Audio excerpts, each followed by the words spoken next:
Hi everyone, I'm Jasmine, and today I will be talking about personal experiences giving or receiving constructive criticism.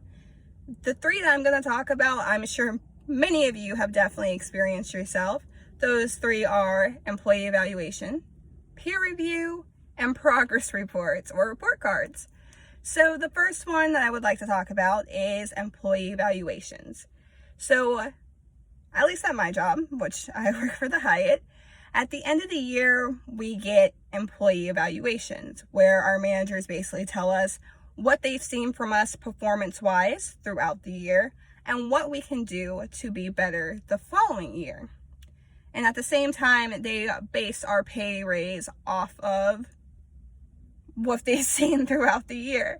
So of course, there's always things that a manager may bring up that I personally do not agree with, or I feel like my work ethic has not shown what they've seen. So we will sit down and we'll talk about it and try to find, I would say, a level ground or a tactic that works for both of us to try to figure out not even the problem at hand, but just a little issue that we may have with what's said on my evaluation. But of course, there's nothing wrong with taking constructive criticism and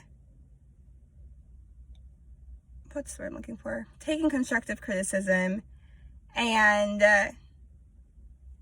not necessarily taking it in a bad way, but trying to make sure that it shows who you really are, I guess I would say. The second one I would like to talk about is peer review. Now, we have all taken an English course, and especially in college for sure, where we have to write the first draft of an essay and then give it to 2 or 3 peers to look over.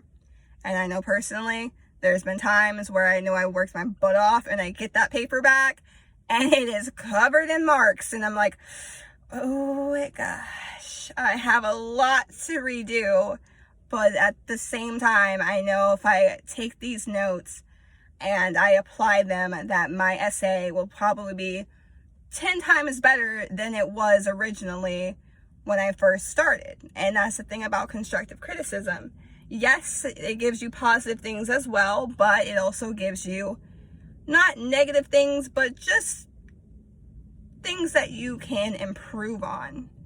And there's always room for improvement, honestly.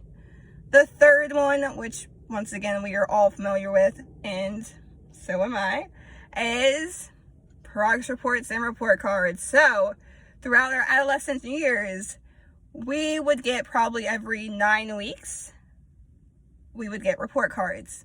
That was basically our teacher's way of telling our parents, as well as ourselves, what we need to work on for the next quarter. That was also a way for us to look and reflect on ourselves and be like, okay, I probably have a C right now. I am not a C student.